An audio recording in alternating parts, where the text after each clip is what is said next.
కీర్తనల గ్రంథంలో నుండి 115వ అధ్యాయం చదువుకుంటున్నాం. Page number 513. మాకు కాదు, యెహోవా మాకు కాదు, నీ కృపా సత్యములను బట్టి నీ నామమునకే మహిమ కలుగునుగాక. వారి దేవుడేడి అని అన్యజనులెందుకు చెప్పుకొందురు? మా దేవుడు ఆకాశమందున్నాడు, తన కిచ్చ వచ్చినట్లుగా సమస్తమును ఆయన చేయుచున్నాడు. వారి విగ్రహములు వెండి బంగారువి, అవి మనుషుల చేతి పనులు. వాటికి నోరుండియు పలుకవు, కన్నులుండియు చూడవు, చెవులుండియు వినవు, ముక్కులుండియు వాసన చూడవు, చేతులుండియు ముట్టుకొనవు, పాదములుండియు నడువవు, గొంతుకతో మాటలాడవు.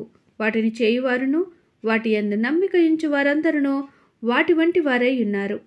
ఇశ్రాయేలీయులారా, యెహోవాను నమ్ముకొనుడి.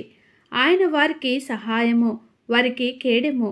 అహరోను వంశస్థులారా, యెహోవాను నమ్ముకొనుడి. ఆయన వారికి సహాయము, వారికి కేడెము.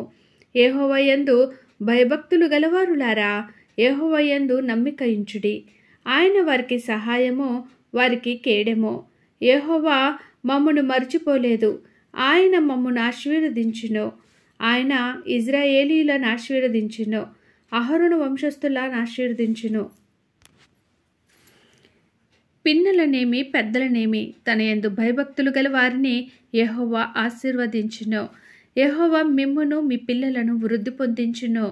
భూమి ఆకాశములను సృజించిన యెహోవా చేత మీరు ఆశీర్వదింపబడిన వారు. ఆకాశములు యెహోవా వశము, భూమిని ఆయన నరులకిచ్చి ఉన్నాడు. మృతులను మౌన స్థితిలోనికి దిగిపోవు వారును యెహోవాను స్తుతింపరు. మేమైతే ఇది మొదలుకొని నిత్యము యెహోవాను స్తుతించెదము. యెహోవాను స్తుతించుడి. దేవుడి చిన్ని వాక్యమును దీవించునుగాక. ఆమేన్. ఈ బైబిల్ రీడింగ్ అనేది మీకు నచ్చినట్లయితే ప్లీజ్ లైక్ చేయండి, షేర్ చేయండి, సబ్స్క్రైబ్ చేయండి. దేవుడు మనందరికీ తోడైండునుగాక. ఆమేన్.